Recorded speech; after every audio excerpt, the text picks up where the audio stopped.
सुनो ये दायमी सच है, बहुत दिन से यूं होता है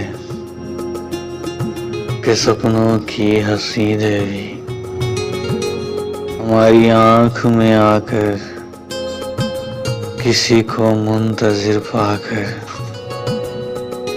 वहीं से लौट जाती है। कई दिन से हमारी सांस बहुत रुक रुक के आती है। दिले बेताब की धड़कन फकत तुमको बुलाती है। हमारी सोच का दर्पण तुम्हारी ओर खुलता है। हमारे बस में जो कुछ था वो अब बस में नहीं लगता। सभी कुछ अब तुम्हारा है, अगर मानो यही सच है।